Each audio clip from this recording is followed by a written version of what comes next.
తెలంగాణలో double digit MP స్థానాల్లో విజయం సాధిస్తామని ధీమాగా చెప్తున్నారు కదా, అది సాధ్యమయ్యేదేనా? డౌట్ ఎందుకు? ప్రజలు ఈనాడు భారతీయ జనతా పార్టీ కేంద్రంలో నరేంద్ర మోదీ గారి ప్రభుత్వం రావాలని చెప్పని యావత్ ప్రజానికమంతా కూడా దేశం మొత్తం కూడా ఈనాడు దేశమే కాదు విదేశాలలో ఉన్నటువంటి భారతీయులందరూ కూడా నరేంద్ర మోదీ గారు ప్రధానమంత్రి కావాలని చెప్పని కోరుకుంటున్నటువంటి విషయంలో రెండో ఆలోచన ఎవరికి ఉండాల్సిన అవసరం కూడా లేదు. కాబట్టి తప్పనిసరిగా డబుల్ డిజిట్స్ తెలంగాణలో రావడం ఖాయము. ఇది వాస్తవమైన విషయము. ప్రజలందరూ కూడా కోరుకుంటున్నారు అదే. ఓకే, మరి కేంద్రంలో బీజేపీకి ఈసారి 200 స్థానాలు కూడా రావని కాంగ్రెస్ చెప్తుంది. దీనిపై మీరేమంటారు?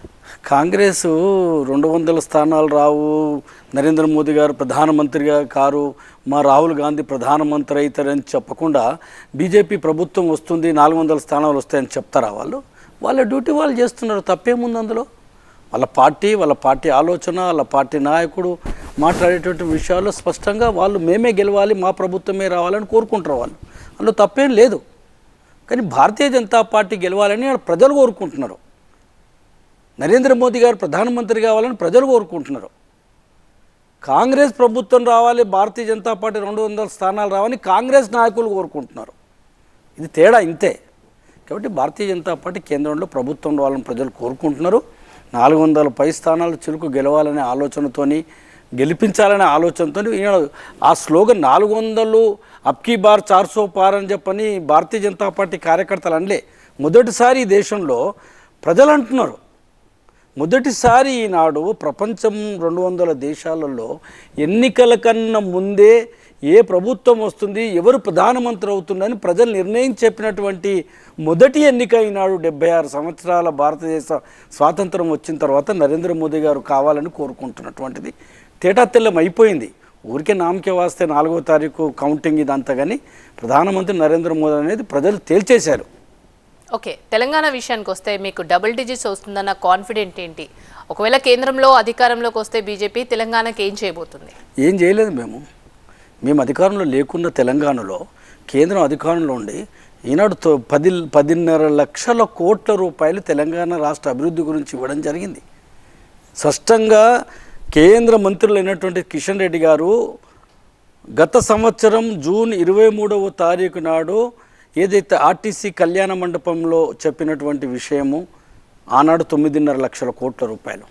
మొన్న 18వ తారీఖు, పోయిన నెల 18వ తారీఖు నాడు పింగళి వెంకటరామరెడ్డి హాల్లో ప్రెస్ వాళ్ళ ముంగట కానీ లేకుంటే నగర ప్రముఖుల సమక్షంలో 10.5 లక్షల కోట్ల రూపాయలు ఏ పద్దు మీద ఇచ్చినామనేది ఆయన స్పష్టంగా చెప్పారు. ఎందుకు దీన్ని ఖండించడం లేదు? ఉభయ పార్టీలు ఏవైతున్నాయో బీఆర్ఎస్ కానీ కాంగ్రెస్ కానీ ఆనాటి ముఖ్యమంత్రి కానీ ఆనాటి కేటీఆర్ గారు కానీ ఈనాటి ముఖ్యమంత్రి కానీ అది ఇది తప్పు అని చెప్పని ఎందుకు ఖండించడం లేదు? నువ్వు చెప్పింది ఇది తప్పు అని చెప్పని ఎక్కడైనా చెప్పారా? దీన్ని మేము ఛాలెంజ్ చేస్తున్నాం. మేము 10.5 లక్షల కోట్ల రూపాయలు మిగతా రాష్ట్రాలతో పాటు సరిసమానంగా తెలంగాణ రాష్ట్రానికి ఒక ఎమ్మెల్యే ఉన్నా 4 ఎంపీలు ఉన్నా కానీ తెలంగాణ మేము అభివృద్ధి గురించి ఇచ్చాము. దేనికి ఇవ్వలేము మేము? నేను రామగుండం ఎరువుల కర్మాగారానికి 6,000 కోట్ల రూపాయలు ఇవ్వలేదా? ఎన్టీపీసీ థర్మల్ పవర్కు 16,000 మెగావాట్ల 1600 మెగావాట్లకు మేము ఇవ్వలేదా? జాతీయ రహదారులకు ఇవ్వలేదా? ఆయుష్మాన్ భారత్కి ఇవ్వలేదా? హరితహారానికి ఇవ్వలేదా? శ్మశాన వాటికలకు మేము ఇవ్వలేదా?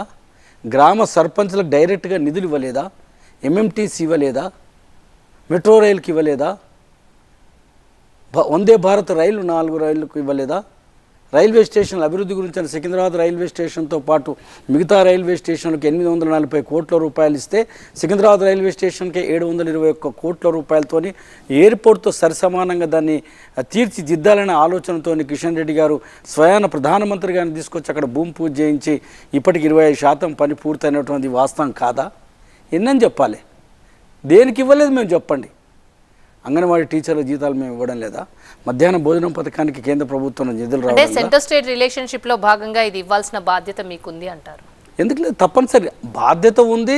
తెలంగాణ కూడా భారతదేశంలో ఒక అంతర్భాగమైన ఆలోచనతోనే ప్రధానమంత్రి నరేంద్ర మోదీ గారి నేతృత్వంలో ఇక్కడ అభివృద్ధి గురించి అన్ని రకాలుగా మేము చేస్తున్నాం. దేంట్లో మేము ఇవ్వలేదు చెప్పండి? ఈనాడు ఎరువులు ఏదైతే డిపిఏ కానీ యూరియా కానీ తెలంగాణ రైతులకు ఎకరానికి 18,000 రూపాయల ఎరువు ప్రతి సంవత్సరం మేము సబ్సిడీ కింద ఇవ్వడం లేదా? బ్యాగ్ మీద రాసి ఉంటుంది దాని ధర ఎంత సబ్సిడీ ఉంది, 450 రూపాయలకు ఒక బ్యాగ్ ఇవ్వడం జరుగుతుంది. రైతులకు 6,000 రూపాయలు మేము వాళ్ళ అకౌంట్స్లో నరేంద్ర మోదీ గారి ప్రభుత్వం కేంద్రం నుంచి చేయడం లేదా? దేనికి మేము ఇవ్వడం లేదు చెప్పండి. అదే అడుగుతున్నాం. మేము ఏం చేయలేదు మేము తెలంగాణ రాష్ట్రానికి. కాబట్టి ప్రజలు గుర్తెరిగింది నాడు 5 కిలోల బియ్యం మేము ఇవ్వడం లేదా? 2000 నుంచి 2020 నుంచి ఇప్పటి వరకు రాబో ఇంకొక 5 సంవత్సరాల వరకు 5 కేజీల బియ్యం ఉచితంగా దేశం మొత్తంలో 81 కోట్ల మందికి, 140 కోట్ల జనాభా ఉంటే 81 కోట్ల మందికి ఈనాడు ఉచితంగా మేము బియ్యం ఇస్తున్నాం. అలా తెలంగాణలో భాగం లేదా? చెప్పమానండి కాదని. కాబట్టి రాజకీయ లబ్ధి గురించి మాట్లాడేటటువంటిది ఎలక్షన్లో వాళ్ళు మాట్లాడాల్సింది, వాళ్ళ డ్యూటీ వాళ్ళు చేస్తున్నారు, కాదని అనడం లేదు. కానీ ప్రజలు ఈనాడు మేము చేసింది గుర్తెరిగి మాకు ఓట్లు వేస్తున్నారు. అందుకని డబుల్ డిజిట్స్ అని చెప్తున్నాం మేము.